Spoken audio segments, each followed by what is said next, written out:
Welcome to episode 41 of the Get More Sports podcast. My name is Doug McCain. Thanks for rocking with us once again. On today's episode, week one of the college football season is in the books. We're going to tell you everything you need to know about what went down in college football this weekend. Then we're talking about the NFL. Melvin Gordon, Ezekiel Elliott still have been unsigned. And then we're talking about those big trades. The Dolphins and the Texans, they make big trades over the weekend. What exactly are the Miami Dolphins trying to accomplish? All that and much more here on another jam-packed episode of the Get More Sports podcast. Topics on topics, takes on takes. And before we get into those takes, don't forget to subscribe, rate, and review to the podcast. Hit that like button, hit that subscribe button, and then also, most importantly, throw your takes in the comment section below. I want all your takes on all of today's topics, but we've got a lot to talk about, so let's get right into it.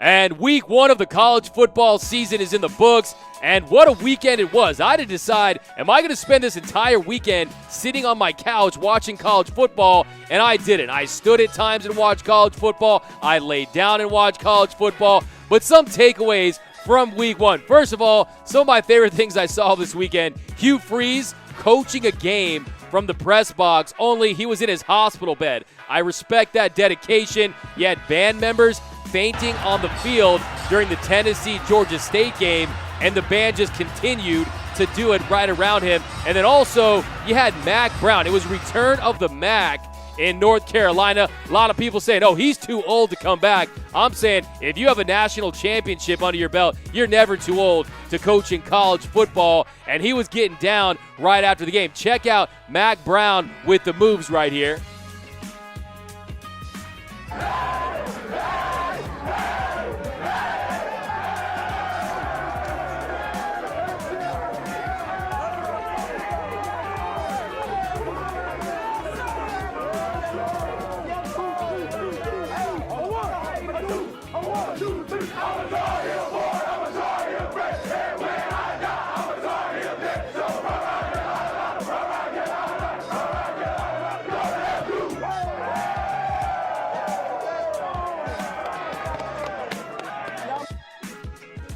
Now, my first takeaway over the weekend is that the AP got it right. The preseason AP Top 10, all teams dominated over the weekend. They won by an average margin of 26.7 points. Everyone from Clemson, Trevor Lawrence looked really great. But for the Clemson Tigers, the story to me was Travis Etienne. Travis Etienne balled out over the weekend. A 90-yard touchdown burst, 205 total yards, 3 touchdowns on just 12 carries. So all the hype is about Trevor Lawrence. To me, he looks like sunshine for Remember the Titans. But Travis Etienne, to me, is the Heisman candidate for Clemson right now. And that could all change in a heartbeat. But for now, Travis Etienne ahead of Trevor Lawrence. Look, the first game for Trevor Lawrence, this guy has all the hype to win the Heisman. He goes 12 of 23, 160 yards, 2 picks, and 1 touchdown. But that arm talent, you saw it. This guy, a generational type talent for the Clemson Tigers. They're going to be in it until the very end this year. And then you go to Alabama. So the first quarter for Alabama, they go scoreless against Duke. And last year, they had gone scoreless in the first quarter once all season long. So they came out of the gate slow, but then Tua Tagovailoa, he got it going. He went 26 of 31, 4 touchdowns, no picks. And then Jerry Jeudy. Remember this name, and this is my next takeaway. Jerry Jeudy is the best Alabama playmaker since Julio Jones. I know you're probably thinking, what about Amari Cooper? Jerry Jeudy, this guy projected to be a potential top 5 pick. He's going to be the first receiver taken in next year's NFL draft. He had 137 yards receiving, 10 receptions, and this guy's dynamic. He can make plays out of the backfield, stretch the field. Jerry Jeudy is big time. And then how about the former Bama QB Jalen Hurts? He goes to Oklahoma, and in his first game with the Sooners, 508 total yards, 6 touchdowns, 3 on the ground, 3 through the air, and 508 yards. That's already more than Kyler Murray had in an entire game last year. His high was 480 total yards, and then he also shattered Baker Mayfield's record for most yards in a debut for an Oklahoma quarterback. Baker Mayfield, he had 396 yards in his Sooner debut, and Jalen Hurts just looked great. and he wasn't happy about it after the game. Check this out. Play the clip. Super disappointed right now, and yet you set a new school record for yards in a debut, and you're also the first Oklahoma quarterback in school history to throw for over 300 and rush for over 150. So can you be somewhat happy? I gotta go talk to my boys. We gotta get right. We gotta get better. We gotta take more steps. When you look back on this game tonight, what do you think is the thing that you've got to clean up most? Sloppy play, really trusting it.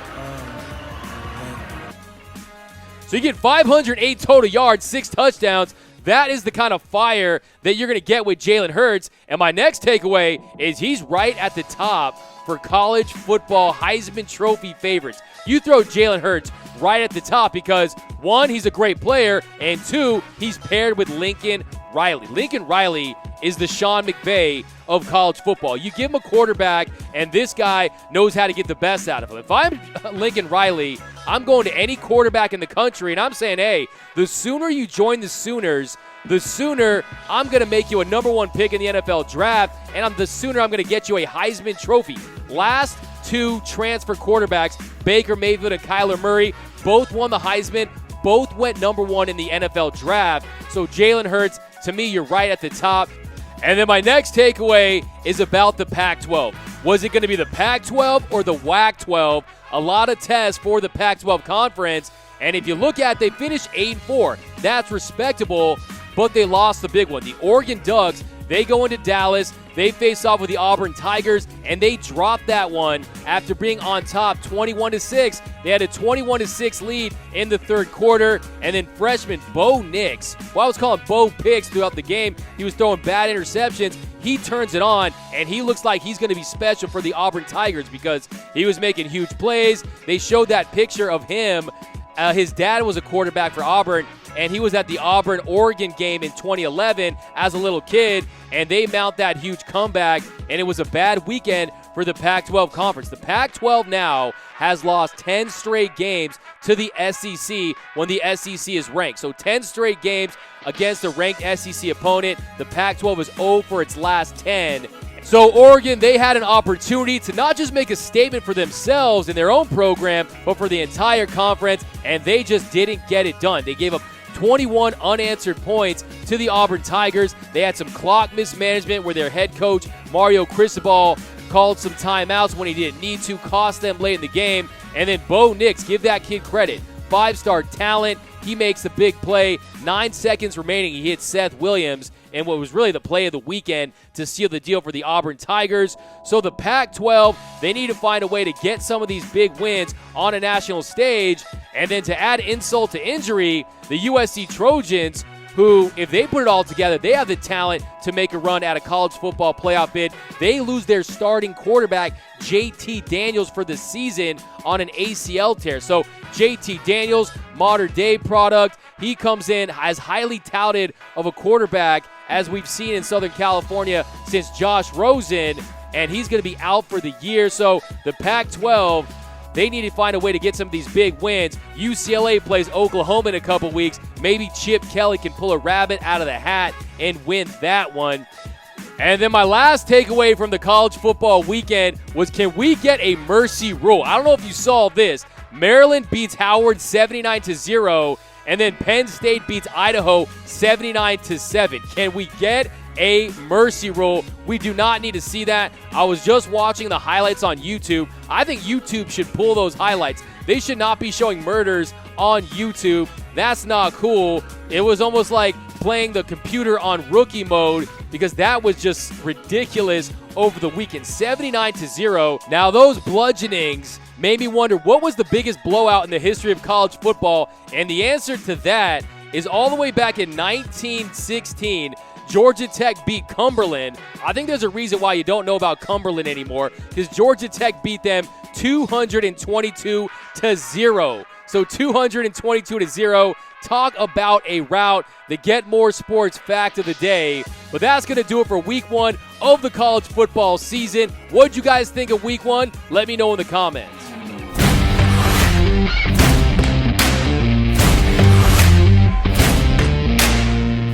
And now the latest with Ezekiel Elliott, the Dallas Cowboys, Jerry Jones. I think this is the week for Zeke. if you're the Dallas Cowboys, you get that deal done. It's been reported that he's leaving Mexico and he's going to Dallas, so contract talks are intensifying. And then Jerry Jones, he went on the radio to talk about it this morning. Check this out. Play the clip.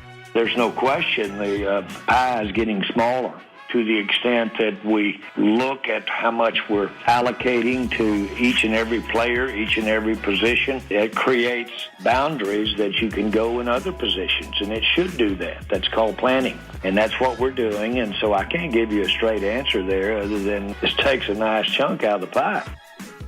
And so from that interview, it's clear that Jerry Jones is saying, hey, we're going to give away this money, and then we're going to use this as leverage to Ezekiel Elliott and his camp. He's mentioned pie in like 10 interviews over the last couple days. And if I'm Jerry Jones, I'm saying, hey, Ezekiel Elliott, not every team would line up to sign you if you were a free agent.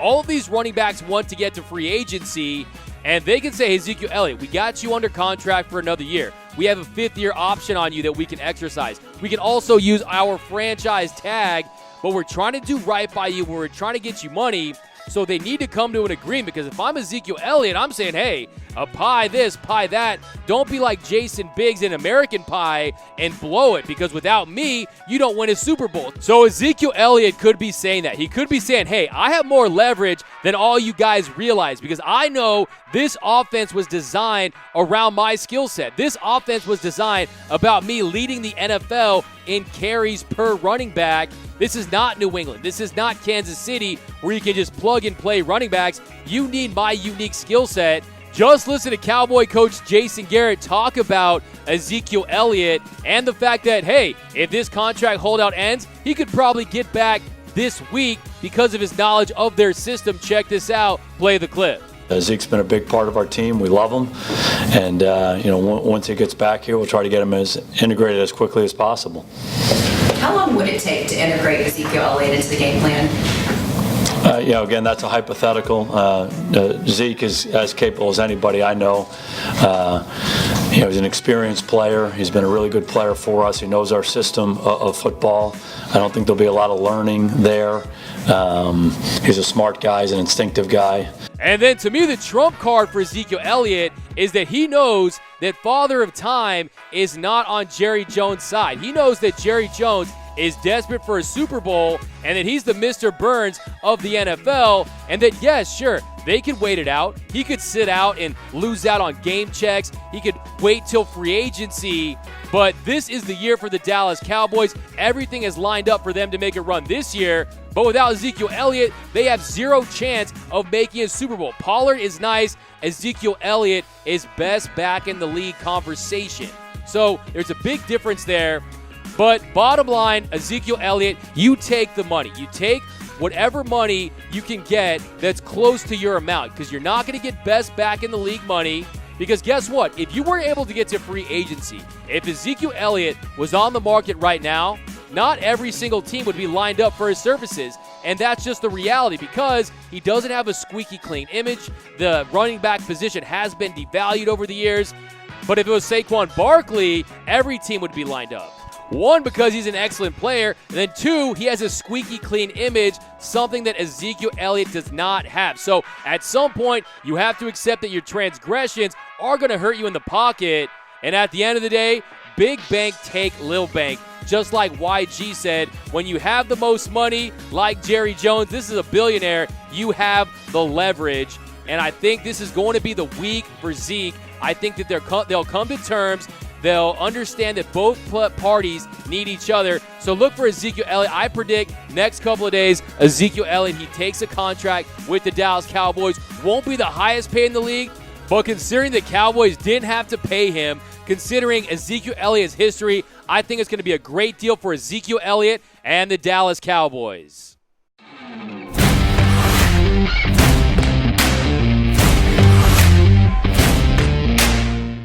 And staying with running back holdouts, Melvin Gordon III he's been given permission by the Chargers to seek a trade. So Melvin Gordon III, his situation is a little different than Ezekiel Elliott's. He has $5.6 million remaining on his rookie deal, but if he does not report, it's not like the Le'Veon Bell situation. If he doesn't report, he doesn't become a free agent. He has to come back next year and is still under that $5.6 million contract. So really, he has no leverage. If he does not report by week 11, it does not count as a season, and then he has to come back in 2020 with that $5.6 million salary. So really, it just speaks to a bigger issue of running backs not getting their due and not getting compensated properly. But if I'm Melvin Gordon III, I come back, I have a lights-out year, I earn it on the field, and then I walk at the end of the year. But the reality is the Chargers aren't a team that sees themselves as a Super Bowl contending team. They don't see Melvin Gordon as a missing piece. And then either do a lot of NFL teams right now in the hunt. Only certain running backs can get you there. And with his injury history, I don't think you're going to get a lot of trades for him that are going to pay him. So if I'm Melvin Gordon III, you come back with the Bolts, you do it on the field, and then you get paid when your time is here.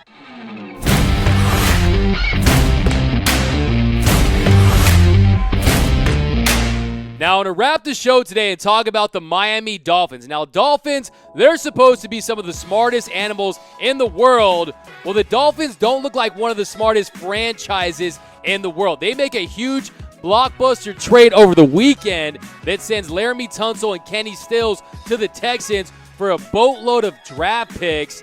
And they also get Johnson Batamosi and Julian Davenport, two players they're probably going to end up cutting. So if you're the Dolphins, the rumors were escalating that it was going to be for Jadeveon Clowney.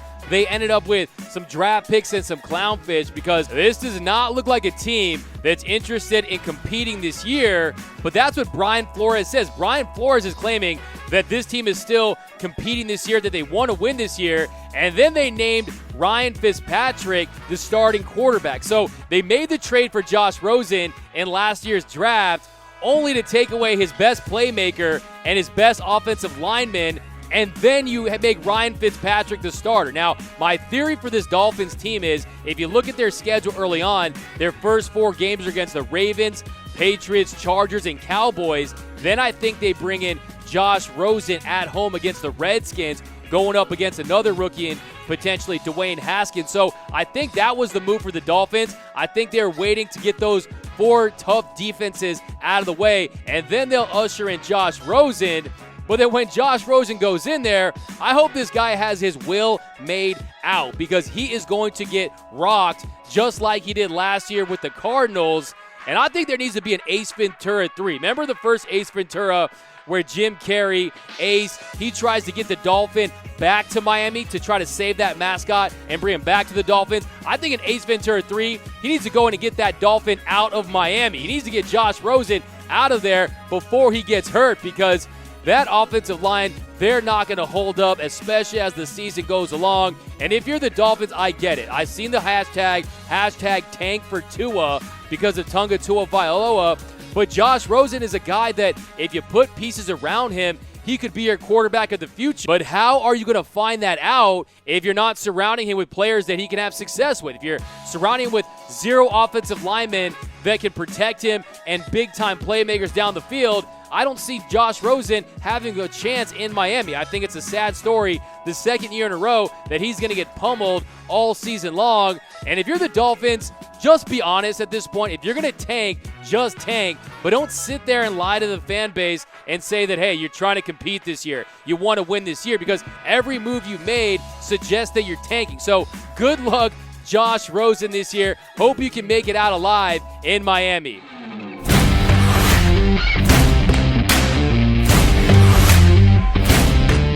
But that is going to do it for episode 41 of the Get More Sports Podcast. My name is Doug McCain. Thanks for rocking with us today.